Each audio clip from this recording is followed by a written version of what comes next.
কোরআন পাকে আল্লাহ বলছেন, নবী তুমি বলে দাও, যদি তোমরা আল্লাহকে ভালোবাসতে চাও তো আমি নবী আমার ইত্তেবা করো, আমার অনুসরণ করো, আমাকে ভালোবাসো, আল্লাহ তোমাদেরকে ভালোবেসে দিবে। আর শুধু ভালোবাসবে এমন কথা না, যখন আল্লাহ ভালোবাসবে তো তোমাদের গুনাহ খাতাও আল্লাহ মাফ করে দেবে।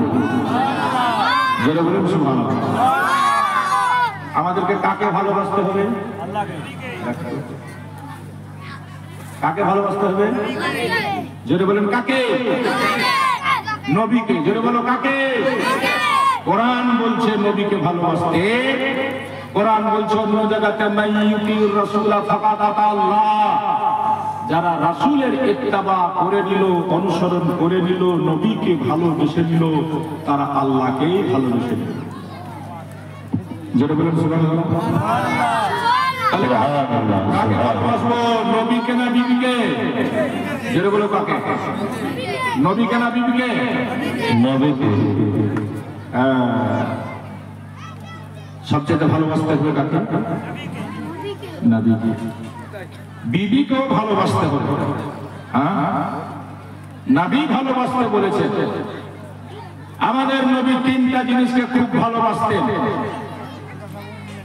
তার মধ্যে একটা হচ্ছে নিজের বিবি, একটা হচ্ছে আতর সুগন্ধি, আর একটা হলো নামাজ। এই তিনটা জিনিসকে নবী দুনিয়া খুব ভালোবাসতেন।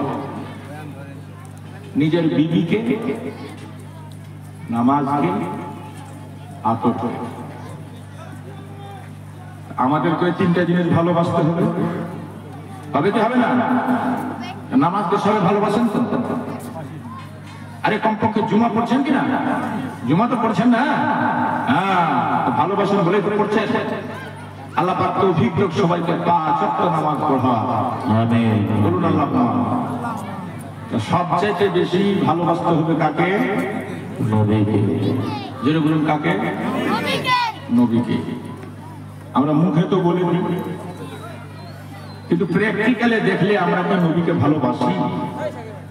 বাবাজি ভাই, প্র্যাকটিক্যালে দেখতে গেছেন নবীর সাহাবারা নবীকে কেমন ভালোবাসতে হয়।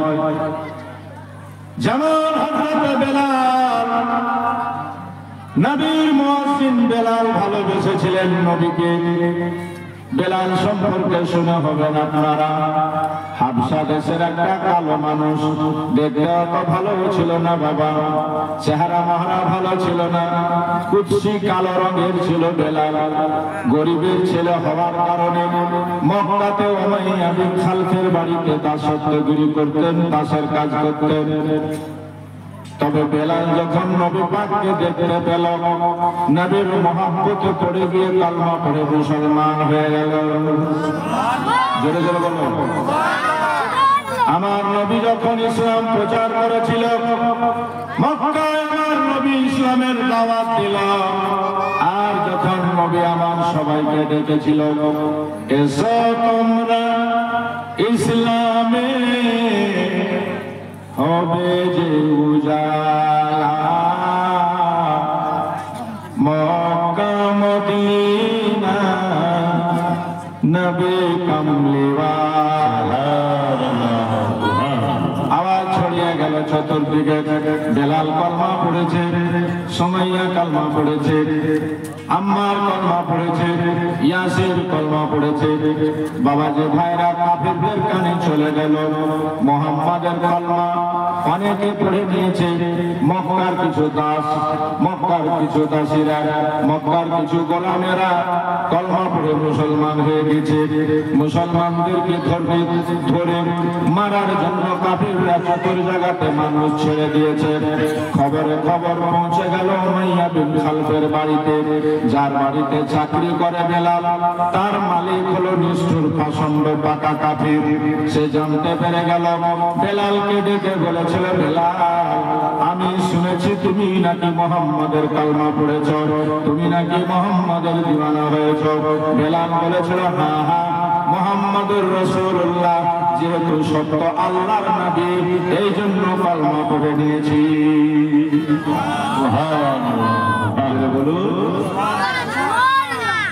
যেহেতু আল্লাহ সত্য নবী, এই জন্য কলমা পড়ে নিয়েছে।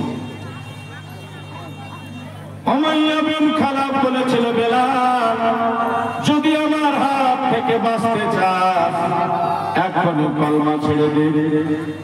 বেলালকে ভুল করিস না, মোহাম্মদ গরিবের ছেলে, মোহাম্মদের বাপ নাই, মোহাম্মদের মা নাই, মোহাম্মদের নিজের বাড়ি ঘর নেই, তার কাছে কোনো ধন নাই, দৌলত নাই।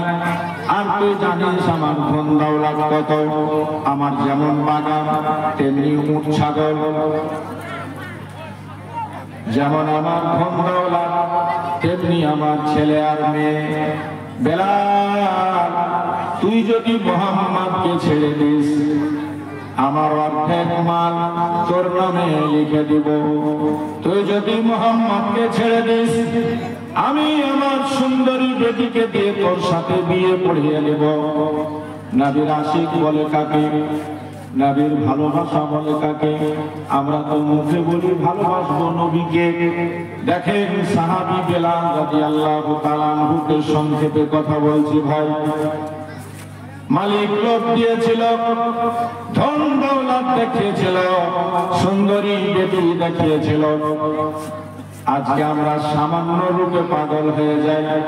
একটা মেয়ে ছেলে যদি চেহারা দেখায় একটা বেটা ছেলে পাগল হয়ে যায়। নিজের ছবিটা যদি SMS করে দেয় ছবির দিকে দিন রাত তাকিয়ে থাকে, রাত্রে লুকিয়ে লুকিয়ে তাকায়। কুরবান জান বেলালকে সুন্দরী মেয়ের চেহারা দেখানো হলো। মালিক বলেছিল আমার এই সুন্দরী মেয়েকে বিয়ে করতে চাইলে, আমার অর্ধেক সম্পত্তির মালিক হতে চাইলে নবীকে বাদ দিয়ে দিতে হবে। বেলাল বলেছিল হে আমার মালিক, তোমার সামান্য এই সুন্দরী মেয়ে